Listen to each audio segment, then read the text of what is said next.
Daniel Negreanu is looking down at King Jack suited. Pre-flop begins with a strategic skirmish between two legends whose history at the table spans decades. Barry opens the action to 1,400 holding Queen 8 suited. While this is a somewhat speculative open, Barry often uses these suited gappers to balance his range. Negreanu, sitting in position with King Jack suited, decides that Barry is opening too wide and puts in a 3-bet to 4,500. Negreanu is using his small ball philosophy to seize the initiative and force Barry to play a bloated pot out of position. About $1.50 or so. Barry wants to make sure Daniel's got enough to make this call worthwhile. Barry, unwilling to surrender to his longtime rival and holding a hand that can flop reasonably well, makes the call. The flop falls a texture that is heavy with potential, but creates a massive disparity in actual hand strength. After Barry checks his top pair, Negreanu fires a continuation bet of 5,500. He is semi-bluffing, knowing that even if he is called, he has numerous ways to win the pot on later streets. The turn brings the 5, a complete brick that changes nothing regarding the hierarchy of the hands.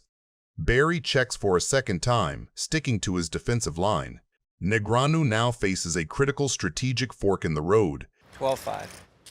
If he checks back, he takes the free card but surrenders the story he has been telling. To maintain his aggressive narrative and maximize his fold equity, Negreanu fires a second barrel of 12,500.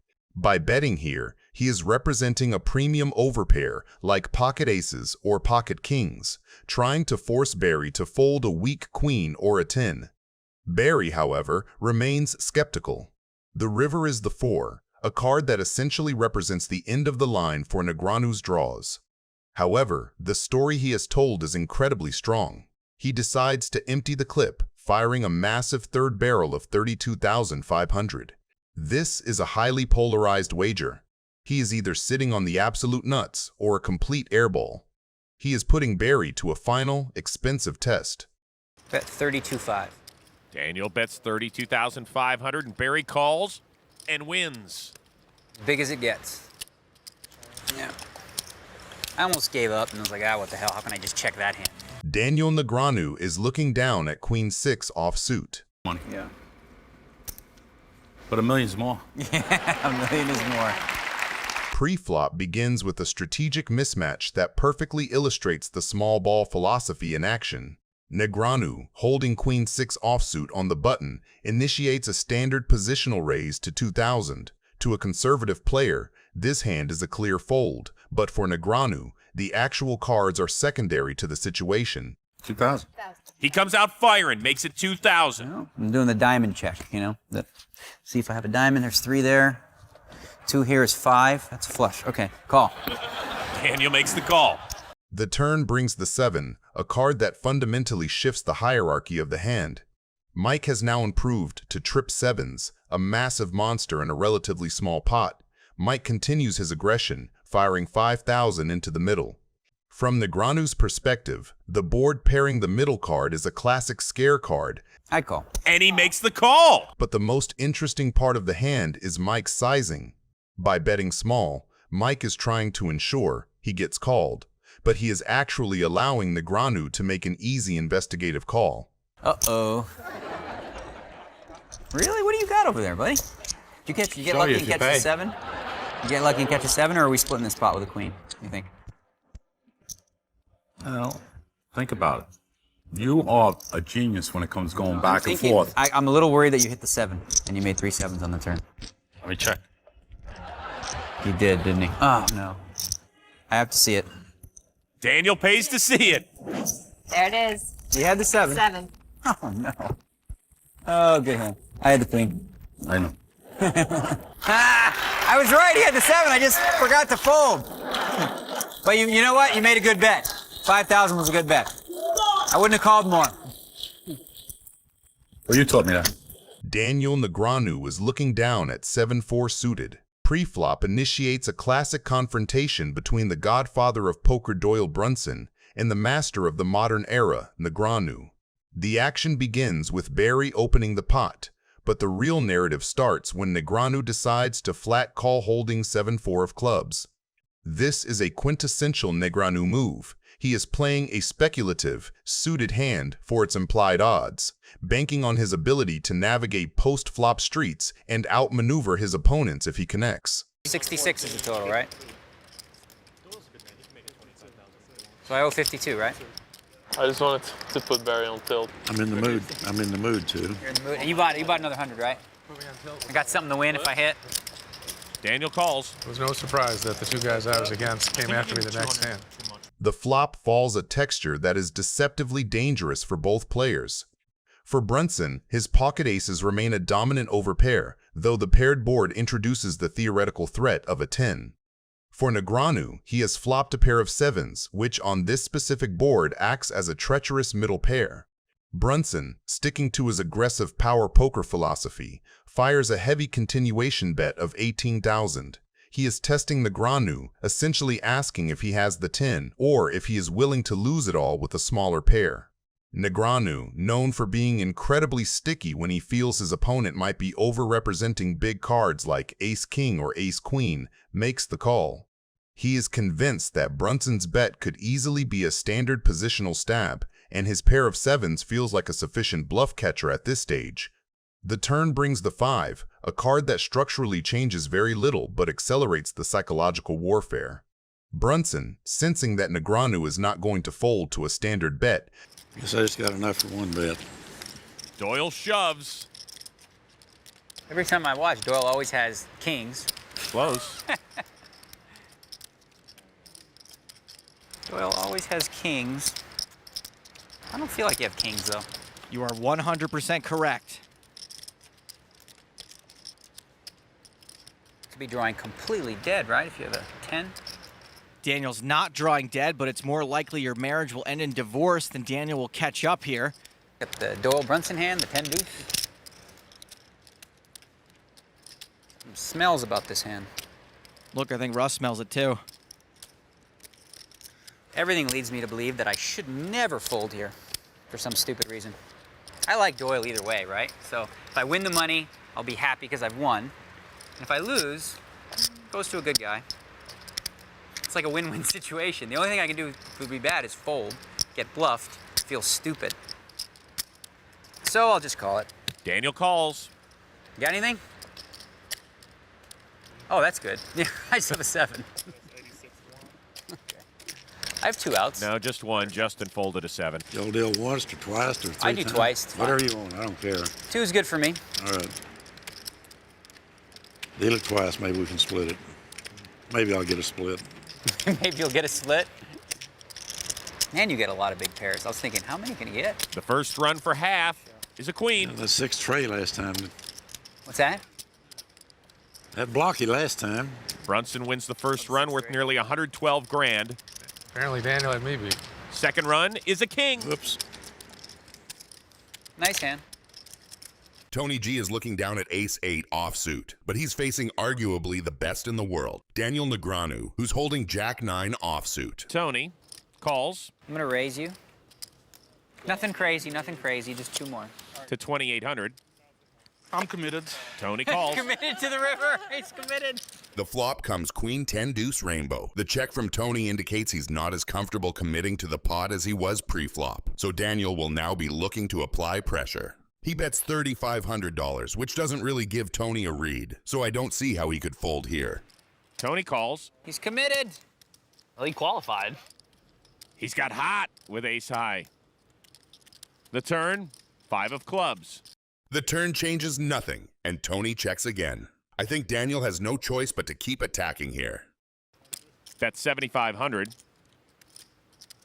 If Tony thinks his ace high may be good, he's right. He doesn't seem to be going for the fold like Negreanu wants him to. He calls. He's qualified. Daniel is acting confident, but if the river doesn't deliver him the straight, he might be in big trouble since Tony is first to act. The river, the 6 of clubs. Tony checks. I think Tony was planning on betting the river but got scared of the flush. Another brick for Daniel. Here comes the third barrel. 11,000. Daniel's really hoping that Tony hasn't qualified. Tony still looks like he doesn't want to fold, but folding or raising are the only options here. There's no way he just calls. Qualified with a deuce or a 10? Ace high. I thought for sure it was a deuce. I think Daniel's done a pretty good job of making this look like a value bet. Easy money. There's so much in there. Take it. Tony calls. What if I'm on the show betting? I can't possibly have a pair. Ace is good. I have Jack 9. Tony G, man. Daniel Negreanu is looking down at 6-5 offsuit. Preflop begins with the kind of passive, loose dynamic that is often the calm before a violent storm. Hey, Tony, did you used to play basketball in Yeah. Australia? Yeah, I did. You were really good? I was not good, but I used to play. He played. Just like poker. Yeah. I just battle. Are you a good shooter? Bobby gonna start playing I'm reasonable. I'm not sure if good. I mean, probably like not bad if there's no defense. Seaver called. Tony folds. Probably, I don't know, 75% from the three-point line. 75%? I think that's not very high with no defense. That's not high. From an NBA three or No, from the European three? yeah. That's not high. In a game featuring aggressive pros, a 5-way limped pot is a rare occurrence, creating a family pot scenario where ranges are completely undefined. The flop falls, a texture that looks relatively harmless but is actually a powder keg. Cannon has flopped a massive bottom 2 pair, giving him a stranglehold on the board. The action checks around to Cannon, the last to act. He bets 3,000, a standard stab at the pot. While the others fold, Negreanu sees an opportunity. Sura folds. We go to a gym. Let's go to a gym. Let's bet. Bet. I smell a season 3 feature. And Negreanu will draw. We do, yeah, I'll bet the whole stack. I can do. We'll have 100 shots in 4 days' time. I got to make 70. 4 days. Seaver folds. 4 days, I'll tell you where. I'll bet the whole stack. What's wrong with right now? I need to... I've had a lot of vodka. He has flopped an open-ended straight draw, needing a 2 or a 7 to make a straight. Negreanu makes the call, floating the bet with the intention of either hitting his hand or outplaying Cannon on later streets. The turn brings the 4, a card that fundamentally changes the psychology of the hand. Structurally, it gives Cannon a full house, 4s full of 3s. However, from Negreanu's perspective, this is the perfect bluff card. Negreanu decides to represent the 4 himself. He leads out with a donk bet for 4,500. He is telling a story that he defended the blind with a 4 and has now turned trips. The river is the 8, a complete brick. Negreanu, committed to his story of having tripped 4s, decides to go for maximum value. He fires a massive bet of 16,500. He believes he has successfully polarized his range. Wow. Big blind, big blind, big blind, big blind, big blind. Since you've been so friendly about showing a card, I'm also going to show you one card. Okay? Let's see if this is the one. All right. Daniel shows a 5. You get one card and one card only. This is the moment Cannon has been waiting for. He springs the trap, raising to 61,500. The air instantly leaves the room for Negreanu. He is an expert hand reader, and he realizes the trap he has walked into. Oh, I should have literally... You can't raise. That's mean. 34%. Viffer's right to laugh. This is ridiculous. Cannon stacking chips. There's the raise. Oh, gross. What the hell is going on? To 61.5. That just made it all worth it, right there. Oh, hang on. Viffer, you agree, right? That was... The problem is I cannot call. So I have to fold. Another big pot for the Cannon. I had 6 high. That's why you had a re-raise anyway. Come on. If you bluff that. I know you didn't. I know you didn't. Well, he obviously didn't. He had 6 high beat, almost for sure. Negreanu is holding deuce 4 suited from the small blind, but he's up against Veldhuis and Harlow, who both have him beat. For now. King 8 suited for Lex, raised to 1,400. Suited 1 gapper for Daniel in the small blind. He calls. Ace 8 for Russ. He's in. Flop comes ace jack 6. Negreanu understandably checks, but Harlow also checks with pair of aces, giving Veldhuis a free opportunity to scare them off. He does, betting 2,700. Lex's bet could easily just be a C bet, which it is, and Russ checks, so he looks pretty weak. Daniel should definitely be folding here. I have no idea why he's counting his chips. It's hard to imagine a scenario where chasing this draw is worth it. He raises to 7,200. Harlow is in a good spot here with 95% chance to win. Best hand. But he folds. That's a ridiculous fold. Russ just doesn't have enough time or chips to fold there.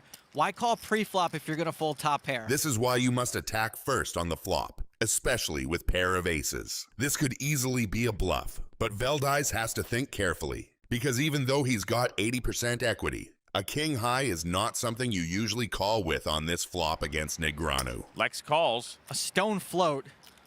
The turn would have given Russ trips. Negreanu checks it over, clearly not feeling confident about his 4-2 offsuit. He's looking to see if Veldhuis will take a stab at this pot, but he also checks behind. The river, the 9 of hearts. Both these guys were up to the same thing, checking the turn so they can fire a bet on the river without it having to be too big. There's that Veldhuisian stare. Negreanu looks like he will try to represent the flush on the river. If he doesn't bet high enough, he might get raised by Veldhuis. He bets 9,000. This is a pretty good bet from Daniel. 9,000 makes it seem like he wants to get called. Looks like Lex might have to reconsider his float plans. Lex could very well fold this or follow through on the float maybe, but I don't see him calling. He does call. King Haya? That's good. Nice call. Jeez. What the hell was that? That is just a sick, sick call. Daniel Negreanu is looking down on Queen 10 offsuit. Let's do something fun. Let's just do that. You have position, you can't fold. His late position open sits squarely in a linear cutoff range. Scott defends the big blind with ace-9 offsuit, a textbook continue that dominates Negreanu and realizes well closing the action. Tony G move one time.